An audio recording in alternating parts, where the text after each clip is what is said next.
Hi, this is Bill Stinnett, and welcome back to the Sales Excellence Reinforcement Series. Today we're going to talk about the roles involved in a complex buying process.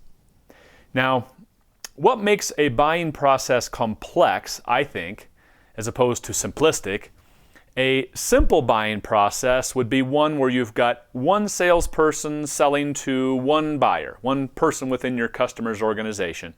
And that one seller and that one buyer can do the deal basically by themselves, just those two. They can come to an agreement, they can do the transaction. That's all that's required in terms of selling and buying capacity. But when more people get involved, a deal becomes complex. And when there are multiple people involved in your customer's buying process, and especially when there are multiple people involved on our side in our sales process, then opportunities become pretty complicated. And I think it's really important that we seek to understand who are the people and what are the roles and responsibilities of those people that will be involved in our customer's buying process. And so I use some terms here that I think represent these various roles reasonably well, and see what you think of these. I like to think, first of all, there's an individual or sometimes a little group of individuals that I call the recommenders. And these are an individual or a group of people that have been assigned or given the task to evaluate various suppliers, various vendors or providers, and make a recommendation to someone which one you think is best. And that may involve a pretty drawn out process, right? There might be all sorts of requests for information and come and assess our needs and fill out this request for quotation and provide us with references. There's a lot to it that those people might be demanding before they ever get to a place where they make a recommendation. But when they make a recommendation, they recommend us to someone, and I often like to refer to that person as a project owner. Okay, that's a person that oversees the project at hand and probably several other projects too. And so that individual is obviously going to decide then which direction they want to move in and if they want to take action on the recommendation that they receive. And even if they do decide that, yeah, this is a good recommendation, I think I want to move forward with this, even that individual is probably not the final decision maker, if you will. He's just one decision maker before he passes it along to someone else that I might refer to as an investment owner.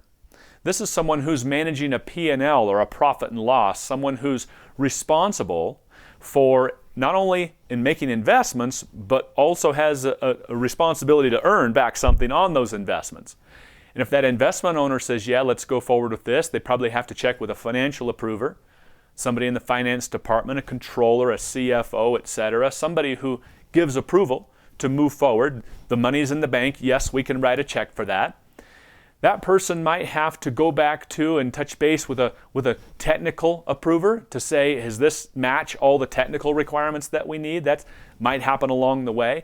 They might have hired an outside consultant to help them make a decision in all of this.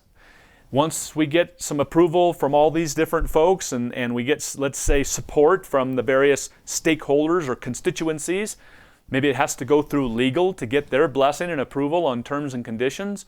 Maybe to a final approver who says, yes, let's move forward with this, an individual or maybe even a committee to offer that final approval. And then maybe when all that takes place, it probably goes over to someone else yet who becomes the buyer or the contract signer, the person who actually issues a purchase order or signs a contract. Now here's what's interesting about this.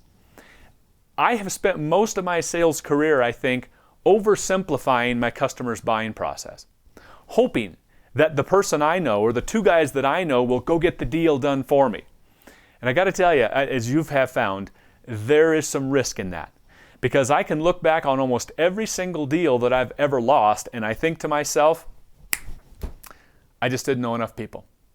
If I had just known that that controller would have as much sway as she did, if I had just known that that legal approver was going to hang this thing up in legal for 3 weeks and I was going to miss my quota for the month of December, if I had just known that that final approver didn't know my company, never heard of us, and didn't have a comfort level, and so he actually advised the recommenders to go back and look at some other providers that maybe he had heard of, if I had just known they had played that important of a role.